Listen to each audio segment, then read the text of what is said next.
we are meeting after a lot of days. So we shall revise a bit before getting into numericals regarding relief displacement. Okay, so I hope you remember what is meant by relief displacement, right? Whenever you have a tall object, right, or an object which is above the ground or above the plane which we are interested in, right? So we can see it in this format, right? This is the top and this is the bottom. So this is the height that we can see of the object. This is nothing but relief displacement. Okay, relief displacement. We have done derivations regarding relief displacement, right? As I've shown you in that image, this is the top of that object. This is the bottom part of the object. Small h is the height of the object, right? Capital H is what? Capital H is the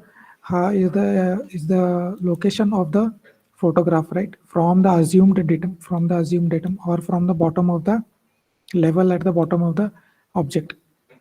Okay, this is small h. Okay, sorry, it is capital H. Okay, and f, we know f is focal length, right? F is focal length, and r is the radial distance. R is radial distance from the principal point to the top of that object, image of the top of the object, right? And this is what a naught is, the bottom image of the bottom part of the object, right? This, yeah, a naught on the ground is visible over here, and this capital A, that is the top of the object, is over here. Right. So this is nothing but relief displacement d, relief displacement small d. Right. So we have done derivations regarding this, and after the derivation we have arrived at this particular formulas. The relief displacement small d, relief displacement small d, this particular distance here small d is equal to r into h by capital H. Right. What is small h? It is the height of the object. What is capital H? It is the height of the camera from the selected datum. Okay, and f, we know it is focal length, and r is the radial distance, okay, of the top from the principal point K. Okay, so this formula you have to remember, r into h by capital H, and one more formula that is for the scale of the photograph, wherein it is small f by capital H. Small f is focal length, capital H is height. Right? So these two formulas we will be requiring to solve numericals regarding relief displacement and regarding height of the object. Okay, so with this background, I think we can get into numericals regarding relief displacement. Is it fine? Okay, one more important thing regarding height of the object, right? Height of the object, that is this height of this tower or any object h, right? From the previous equation, that is this d is equals to h cap small h into small r divided by capital H. From this particular thing, we can keep h over here one side and send other terms on the other side of the equation. So it will be d into capital H divided by small r. So this is the formula that we will be using to calculate height of any object. Right, height of any object. So these three formulas we will be requiring. So remember, these three are important. We need to keep these equations in mind. Okay, so that is what it is written over here. Then we shall get into numericals. So in the previous session, we have solved numericals regarding scale of vertical photograph, right? Scale of vertical photograph. Then then these ground coordinates we have solved. I hope you remember. Very easy, very short, and not much of calculations are required. Okay, so after that, today we will start with this relief displacement problems.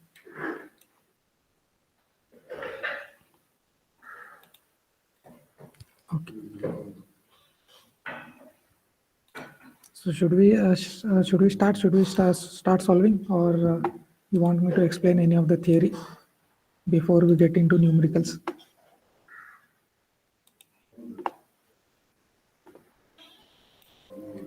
Okay, so I think we can start. So regarding this example, let us go through the problem statement first. A tower TB. We have a tower over here. TB, you can see. T represents top. B represents bottom. TB. Tower TB. Okay. 50-meter height, meaning the height of this tower, which is nothing but this small h. Height of the tower, which is small h, is equals to 50 meters. Appears in a vertical photograph. Very important. We need to. We can apply only these formulas only for a vertical photograph. This is a must. We cannot apply those formulas for tilted or oblique photographs. So I taken at a flight altitude of 2,500 meters above the mean sea level. Okay, so they have given the height from the mean sea level. That is from here, the height of the camera from the mean sea level, not from the bottom of the tower. So this height, entire thing, this is how much? 2,500 meters, meaning how much kilometers? 2.5 kilometers above the mean sea level. That is the flying height. Okay. The distance of the image from the top of the tower is 6.35 centimeters. The distance of the image of the top of the tower, meaning at the top of the tower, this point, right? This is the top of the tower. That is the image of the top of the tower. The distance of this particular thing is 6.35 centimeters, meaning they have given this small r. That is the radial distance has been given to us, 6.35 centimeters. Okay, you can see it is centimeters, hence it has to be on the photograph, right? Centimeters. Compute the displacement of the image of the top of the tower with respect to image of its bottom, right? So what we have to calculate the displacement, that is the relief displacement, small d, we need to calculate. That we have to calculate. Okay. The elevation of the bottom of the tower is 1,250 meters. The elevation of what? Bottom of the tower. Elevation of the bottom of the tower from the mean sea level. That is, they have given this height. This is what? This is equal to 1,250 meters. So this is the diagram, and we have the formula with us, right? We have the formula for calculating d, that is small h into small r divided by capital H. So to remember this formula, keep in mind that both the small letters are on the numerator. Okay. So to explain it in a clear way, let us just expand this particular figure over here. Same thing, same diagram. This small h is how much? Small h, height of the tower is 50 meters. Height of the bottom of the tower from the mean sea level, they have given how much? 1,250 meters. Right. Flying height, you can see this red color arrow mark which I have drawn over here. The flying height is 2,500 meters. Flying height from the mean sea level, right? From here, from the mean sea level. Okay. Then this height, I have told you it is nothing but 1,250. Okay, and this radial distance is given as 6.35 centimeters. Sorry, it is centimeters. Okay. Now this particular formula, we know this relief displacement d is equals to r into small h by capital H. Okay. Now can we substitute and can we find the relief displacement now, or is any factor unknown over here? We know r, it is 6.35. I can directly substitute 6.35, no problem. No need to convert it from centimeter to meters. Okay. Then small h is known, that is 50 meters, right? 50 meters I have written. What about capital H? What about capital H? Is it known to us? Can you reply and tell me whether capital H is known to us, or we have to calculate capital H? Is it 2,500 meters? Is capital H 2,500 meters, or do we have to calculate?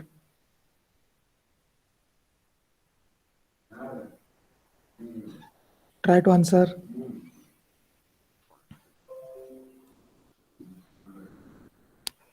Capital H, we need the height from the selected datum, that is from the bottom to the camera. That is capital H, right? So the total flying height is 2,500 meters. That is from the mean sea level. They have not given from the selected datum.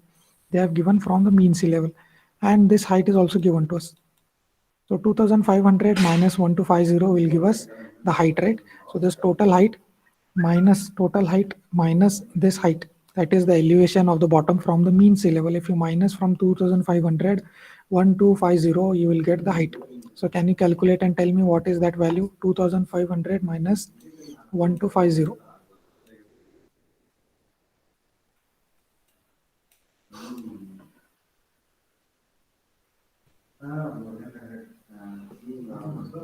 Minus 1,250. This value we need to substitute here. So please calculate and tell me, someone. 1,250. It will be same, right? 12508 is nothing but half. Okay, now can you calculate and tell me what is the answer? D. So why we need not convert this, because this is in meters, this is in meters, and this is in centimeters, right?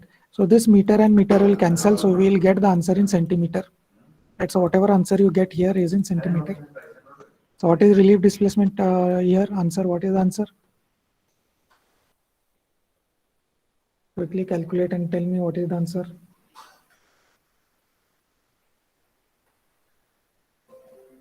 And later and next we will cross verify whether we have done correctly.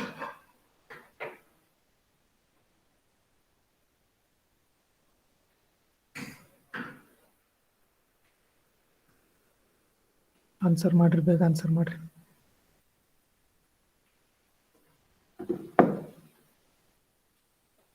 Keep a calculator with you and solve along with me.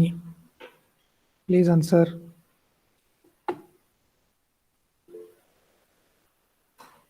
0.254 centimeters.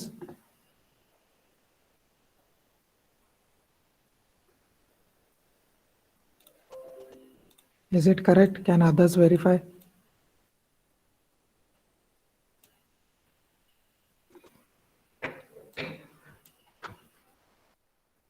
Please solve with me, Baba. Everyone.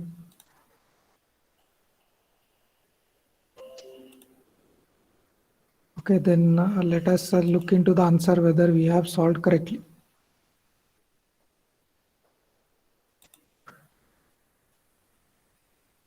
Okay, so the formula which we have used is correct. Small d is equals to small h into r by this thing. Okay, so the answer we have got was 0.254. Right here, the answer is 0.25 centimeters. Right, answer is in centimeters. So whatever we have done is correct. Okay, so I hope you have understood how to calculate the relief displacement small d. Right, easy, directly substitute here, but make sure you substitute h correctly. Capital H is the height from the selected datum to the camera. Okay, from the bottom of the tower to the camera, right? This is capital H. It is not from the mean sea level. Okay, so that you have to keep in mind. Capital H. Okay, so I hope you have understood. Can we move on to the next problem?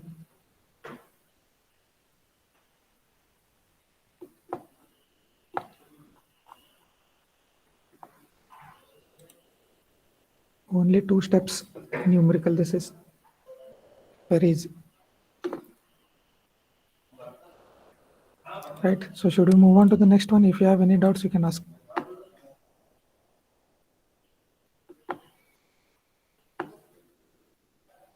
Nothing. Okay. Next.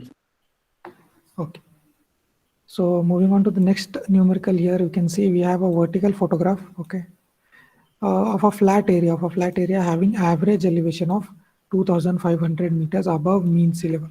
So they have given the small h average,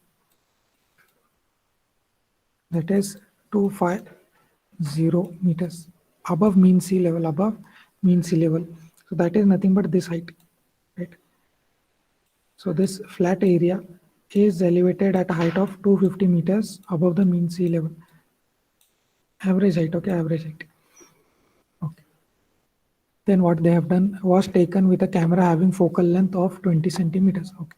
So small f is given to us, focal length is 20 centimeters.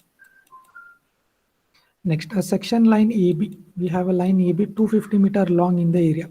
So we suppose on the ground, this is your line AB.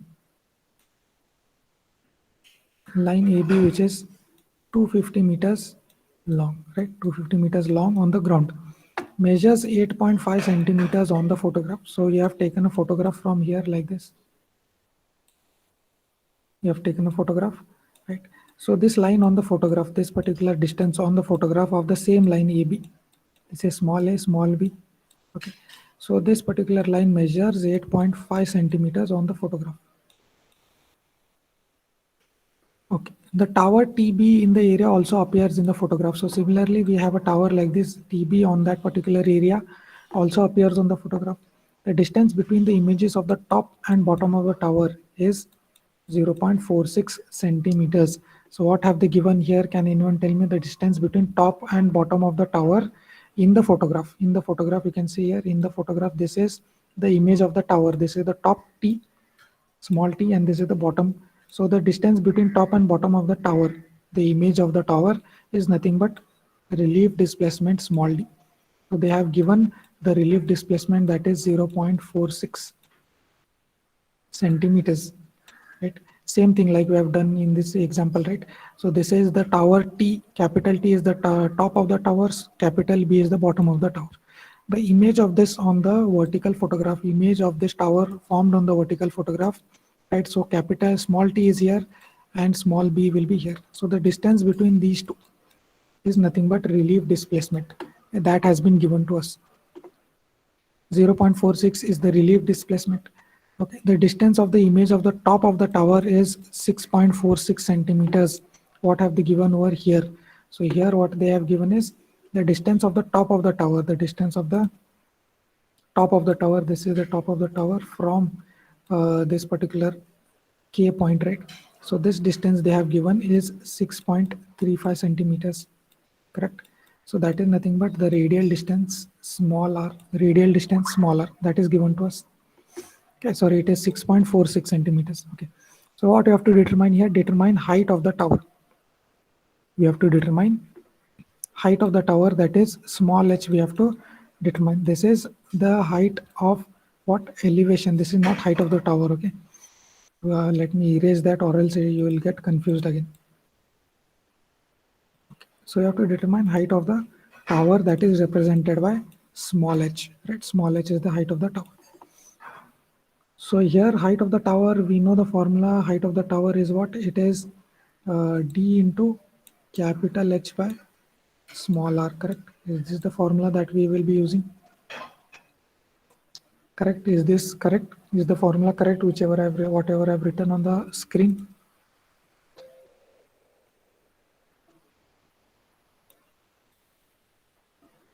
So this formula I think is correct. So we will be using this formula to calculate the height of the tower small h, right? So relief displacement d is given to us.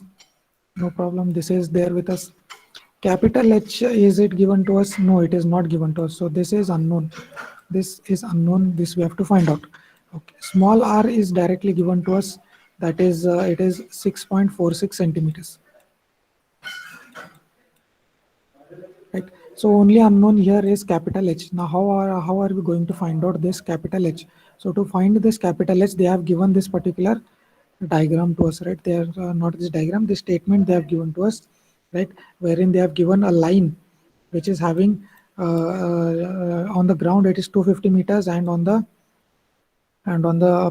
photograph it is 8.5 centimeters, right? So using this data, the focal length and this particular data, we can calculate this capital H, right? So this capital H can be calculated from the given data. So this is an overview of the numerical. So let us now get into the solution.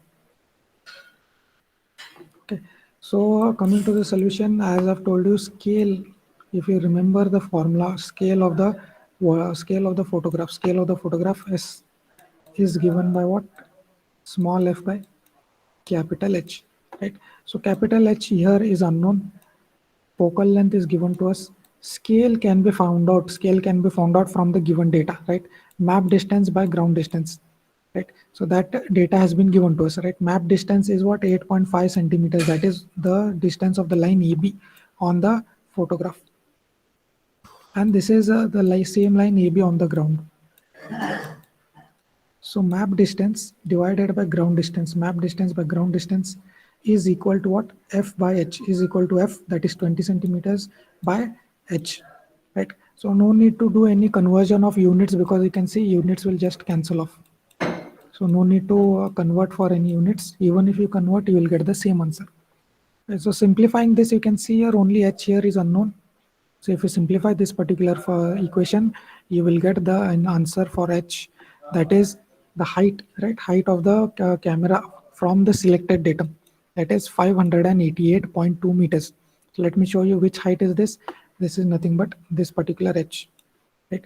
So now we can calculate height of the tower. Height of the tower, once we know all of the required data, it is nothing but capital H, capital H, what is the formula? Capital H into small d by small r. Capital H into small d by small r. So now we know all the things required. All the things are known here. We can just substitute and calculate for small h. Right. So after substituting, right, you can see just substitute as it is, no need for any conversion. Just substitute as it is, whatever answer you get will be in meters, right? Height of the tower will be in meters. So the height of that particular tower is 41.89 meters, right? So here the important thing is you have to calculate the height of the camera from this particular formula using the scale that is given to us, right? So this you have to remember, as scale is equals to f by capital H, and scale is also equal to map distance by ground distance. Okay, so equating all those equations, those two equations, if we equate, you can calculate height h, and then from that you can calculate height of the tower small h. Okay, so I hope this numerical is clear. If you have any doubts in any of the steps, you can ask.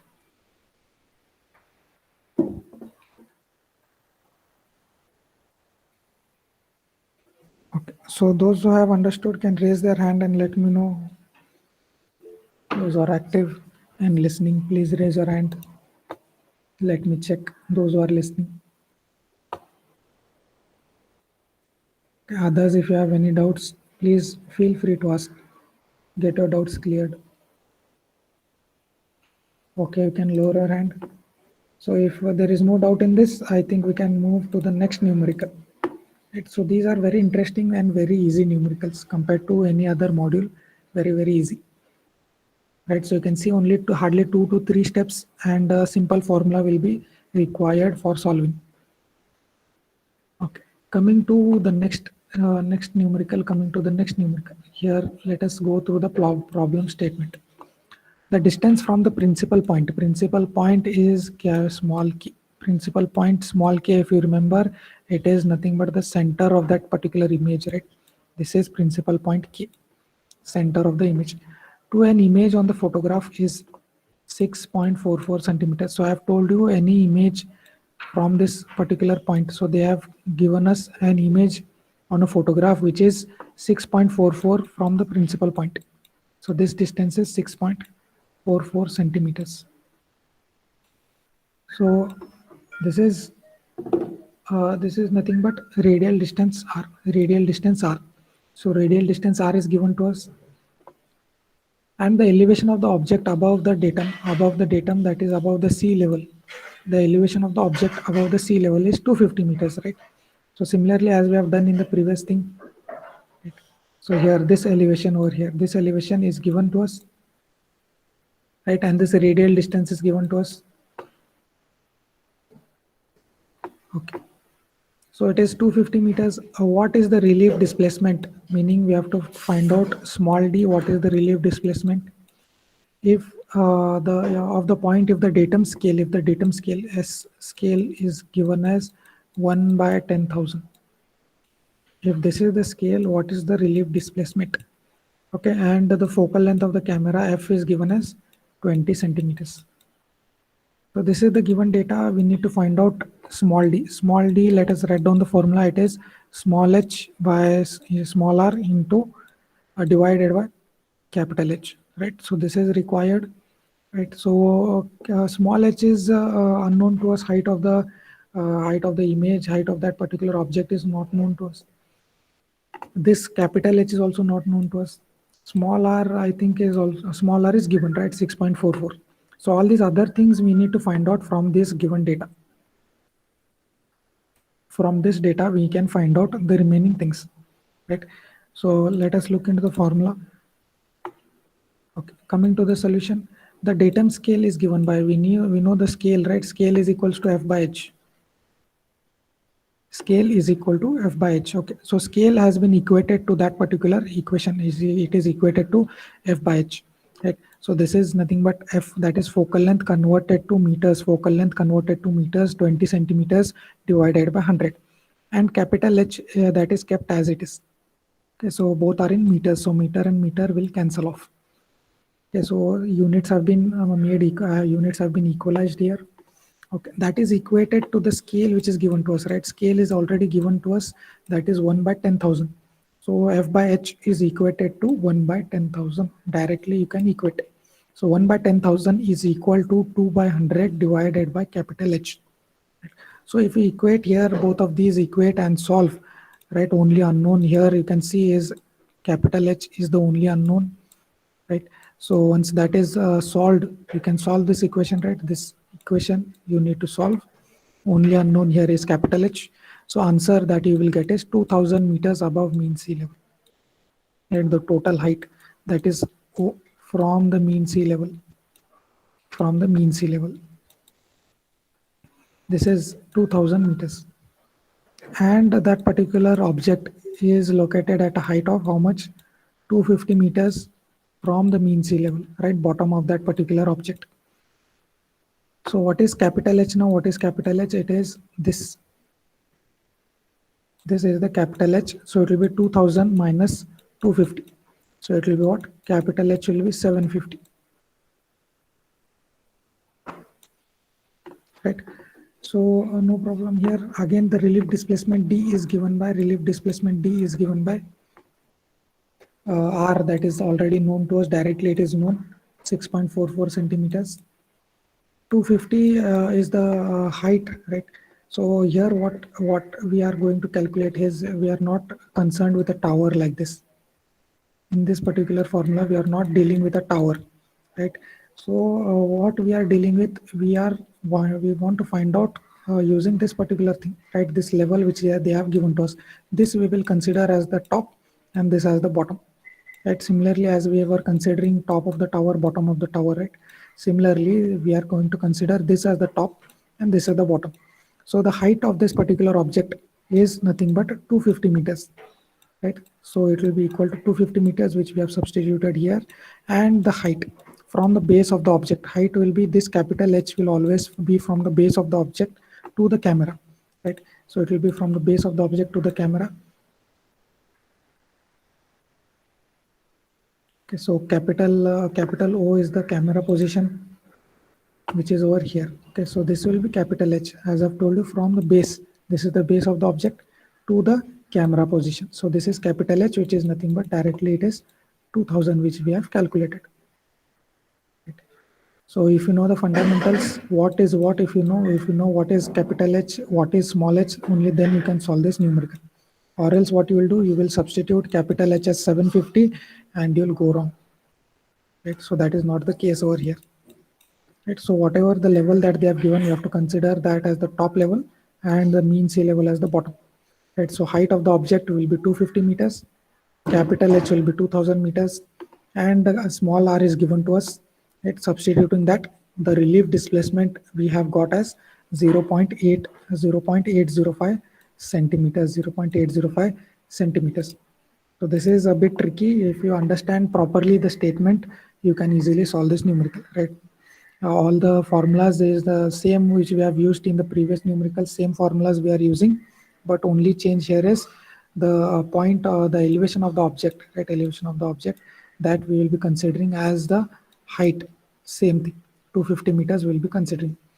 Okay, so this is a bit different compared to the previous two problems. So if you have not understood, if you want me to explain once more, you can let me know, or else I shall move on to the next numerical.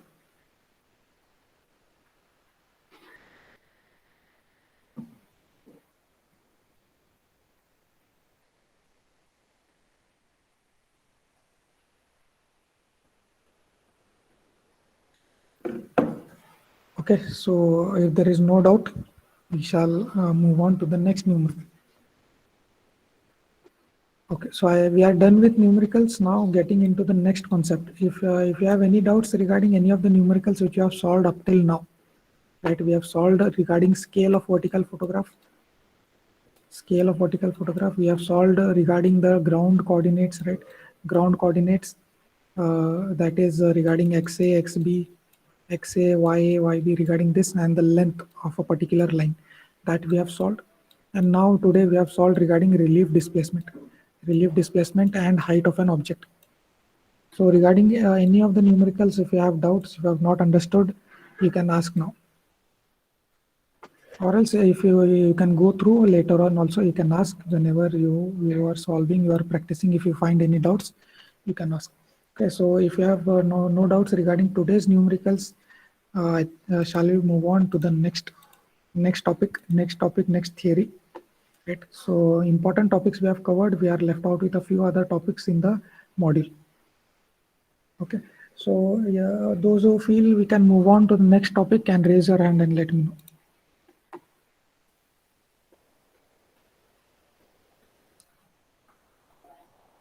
If you want me to head into the next topic, please raise your hand and confirm.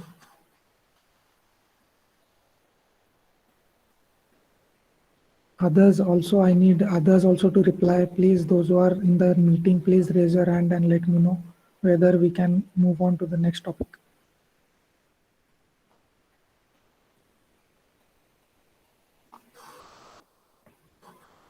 Okay, hardly 1/3 of the class is active. I don't know what others are doing.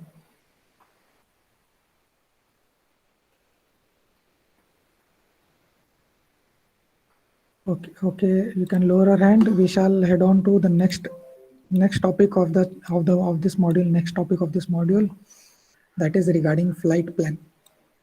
Okay, flight plan is the next important topic. Okay, now we have a particular area like this.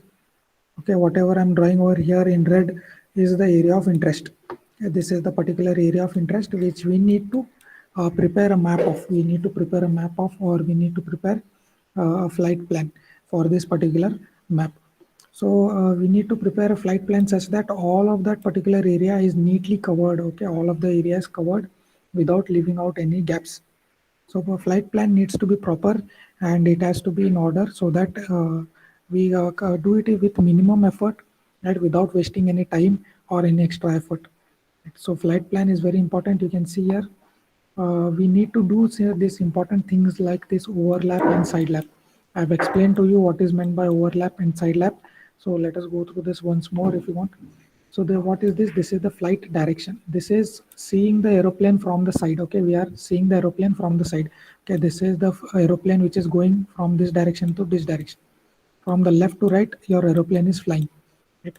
So if you view from this side, if you view from your normal direction, from this side, if you view, it will be visible in this particular format. Okay, so what is this? This is nothing but overlap. You can see this is the first image. This is the image which is captured by the first photograph. This is the area covered by the first photograph, right? This is first. Then when it moves to the second location, it takes another photograph. Okay, you can see it is covering this part.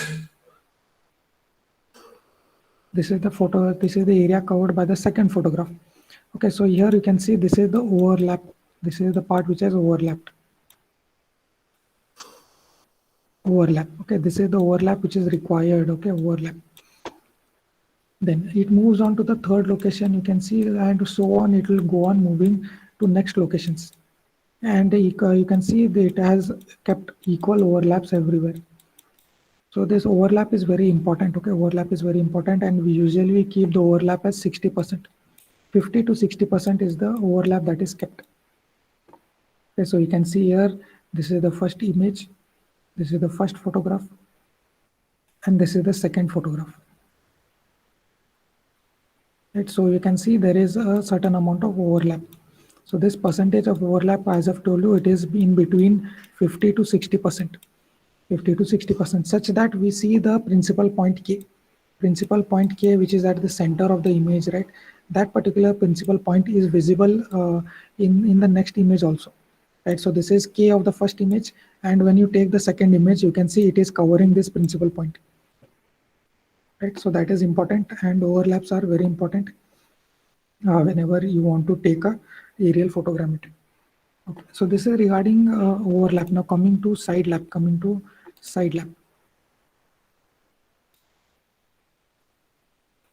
Okay, so this is the direction of the flight, right? I've told you it is moving from left to right.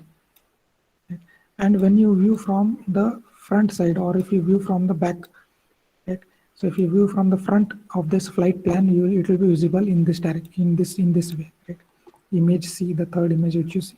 right? So this is the aeroplane image which is going, or it may be coming, right? It may be going away from you, or it may be coming towards you. So, and this is the photograph, and this is the area which it is covering. This is the area which it is covering. Okay, whenever it comes like this, this is the first set of images which it is taking, right? First set. Then it turns like this. It turns, and it is now flying in the opposite direction. Like this, it is flying. Right. So this is one flight direction, and this is the other flight direction. So between these two flight directions, you can see there is certain overlap which is kept. This is the overlap, or what we call as side lap. Right. This is the side lap, or also known as lateral laps. Lateral lap, side lap, right? And this is also very important, right? So that none of the gaps are left between, or all the points, or all the area is properly covered. Right. So side lap is usually kept about 15%, right? Not much of side lap is required. Overlap is required in a larger percentage, but not side lap. Okay. So a few other images showing this is what this is showing your overlap. This portion is overlap. You can see this is overlap, and here you can see this aeroplane is coming towards us, and this flight is going away from us, right? So these are adjacent flights. These are adjacent flights made by the same aeroplane, right? And this is the side lap which is kept. Okay, so another image showing here clearly, this you can see it is 60%, which is the overlap, and you can see this is side lap, which is usually kept around 15%, right?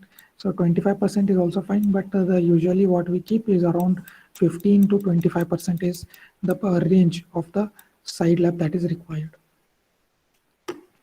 Okay, this is one flight. This is your second flight. So between two adjacent flights, whatever is the overlap that is occurring, that is known as side lap. Okay, and this is between successive photos. This overlap is between successive photographs. Okay. So important thing here that will be usually asked in our exam. Why do we require overlaps? Very important. Reasons for overlap is a fixed question in your exam. So if you have understood what is meant by overlap and side lap, a reason for overlap you can easily write down.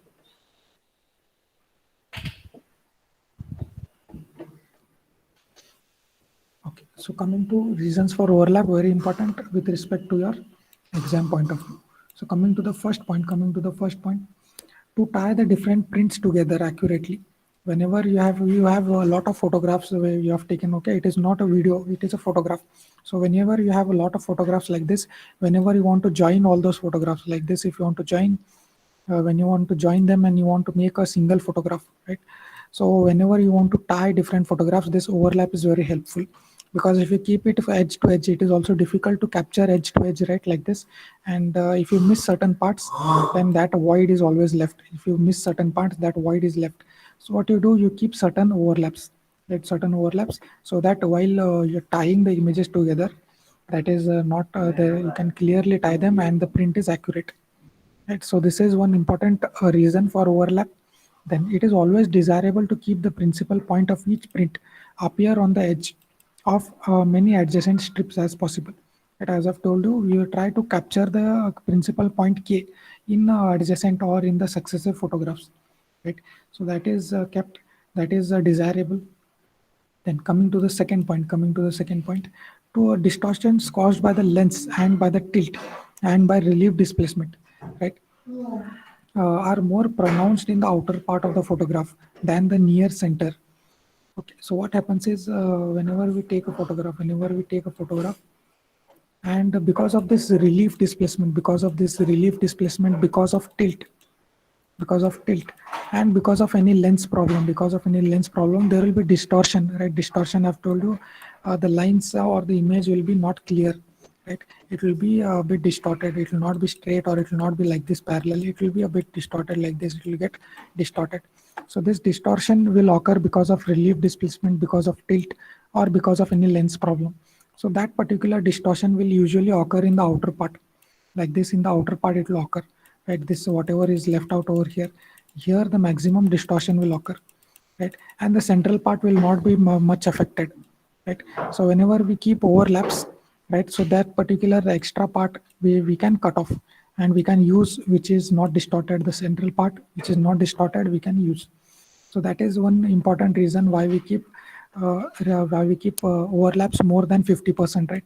You might have one question why we require 50 to 60% of overlap, which is a lot, right? So that is the main reason, because of the distortion which occurs mainly in the outer part, right? So we can neglect that outer part later on because we have kept overlaps, right? So after we tie all the photographs together, we will get a clear and a non-distorted image, right? So that is one important reason for keeping overlap. Okay, now third reason, in order to view parts of photographs stereoscopically. So what is meant by stereoscopically? Yeah, humans also have a stereoscopic vision, right?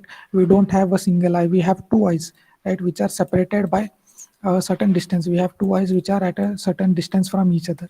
So what happens is we get stereoscopic image. We get the images. We get one image from one eye and second image from second eye, and those two images are tied together by our brain, and we can view a 3D view of our environment, right? So that is nothing but stereoscopical image. Okay, so that is also important because we have various photographs, right, which are overlapping. We have two photographs which are overlapping, right? So we can have a 3D type of view and stereoscopic image which can be formed later on. Okay, so for that we need to keep overlap of at least 50%. So stereoscopy we will get into detail in later on. We have that in detail in our chapter, so we shall go through that later on. Okay, so image, how your depth is perceived by our brain, how depth is perceived by our view. We can see over here, this is the right eye and this is the left eye, right? So the same image we see differently from each of the eyes. So that forms a stereoscopic image, right? It gives the perception of depth. Okay, so similarly, you can see here, this is also an example of stereoscopic vision, right? If you have a man and a tree standing in a straight direction, but from one eye, it will be visible like this. From the right eye, it will be visible like this, right? So this gives us a perception of depth. That is very important. So this is just a brief example of stereoscopy, right? So to achieve this stereoscopy, we require overlaps more than 50%, right? So that is important, and that is the third reason why we keep overlaps, to achieve stereoscopy. Okay, coming to fourth reason, due to overlap, each portion of the territory is photographed 3 to 4 times, right? Because whenever we have overlaps, one photo, you can see here this particular part of the ground, this particular part of the ground here, this particular part which I have marked over here. This is photographed by 3 photographs. 3 to 4 photographs cover the same part, right? You can see this photograph is also capturing that part. This second photograph is also capturing that part. Similarly, third photograph is also capturing that particular part, right? So 3 to 4 photographs cover the same area, right? So when that is occurring, hence we get a clear picture which is not distorted, right? When say it is covered by 3 to 4 images, that particular area will be clear and not distorted, right? And if it is having any distortion due to tilt, or it is having any cloud shadows, right? Whenever clouds come in, or whenever there are shadows which are formed by the cloud, that can be neglected, and that image can be rejected, and whichever is clear we can use, right?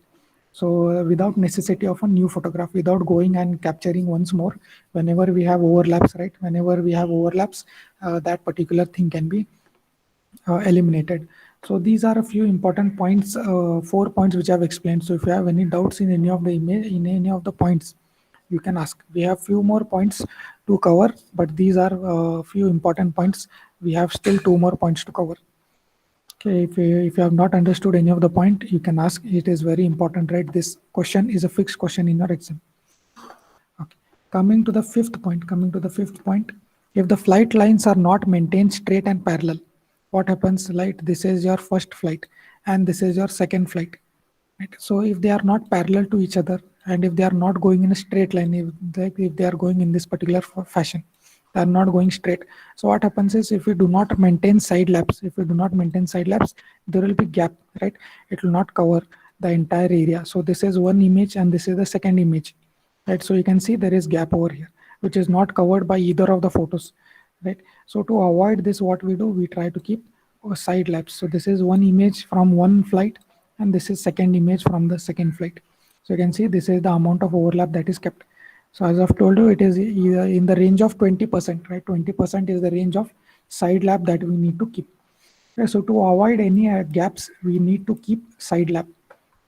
Okay. Now sixth, one more important point here. Sixth is in stereoscopic examination. This we will get into detail later on. Stereoscopic examination, objects can be viewed from one or more angles. Right, so you can see an example of that over here. This particular image, this particular objects can be viewed from two angles, right? This is first angle and this is second angle.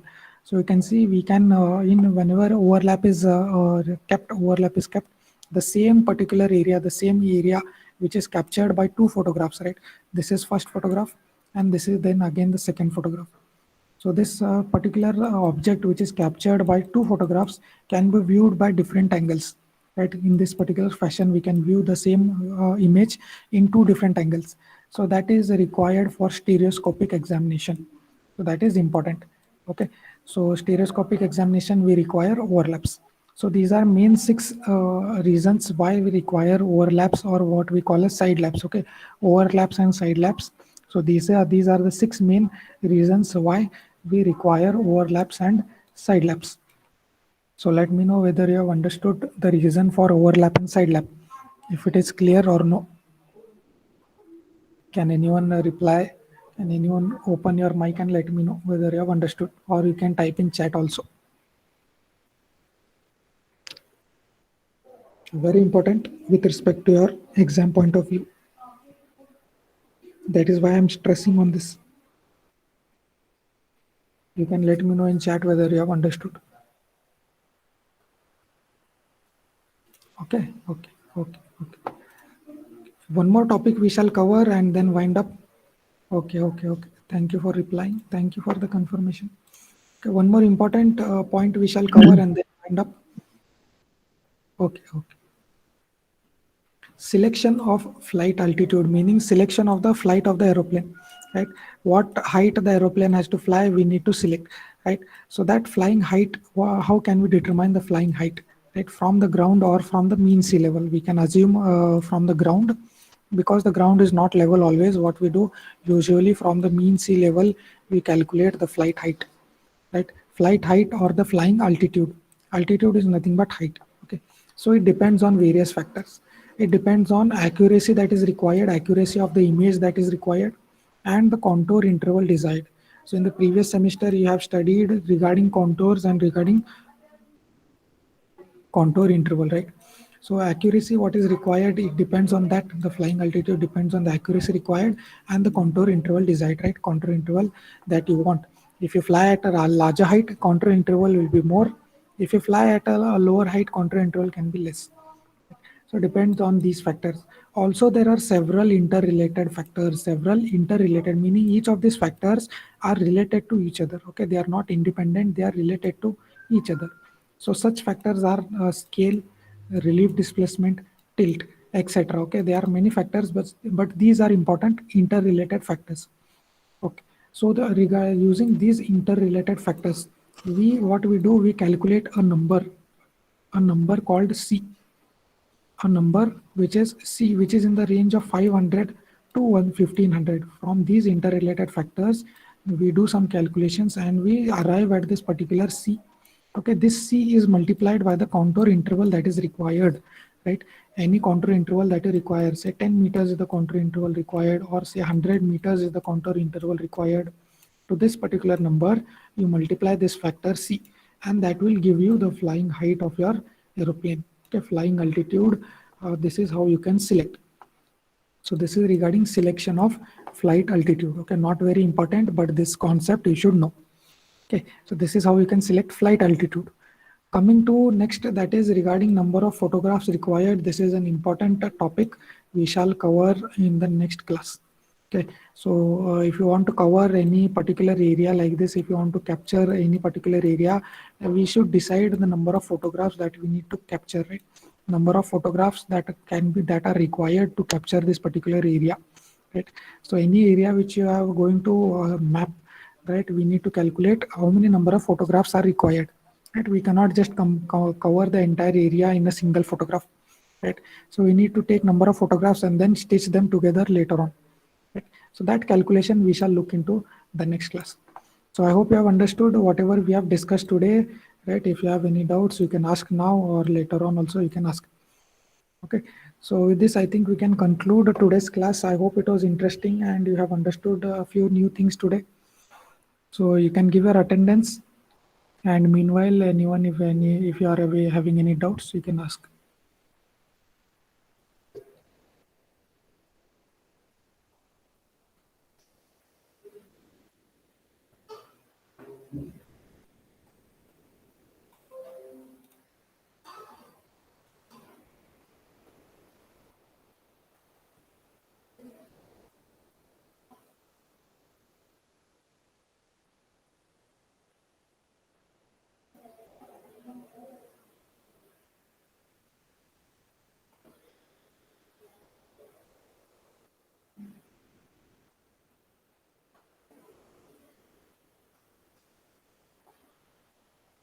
Okay. So if you have no doubts, you can leave the session after you have given your attendance.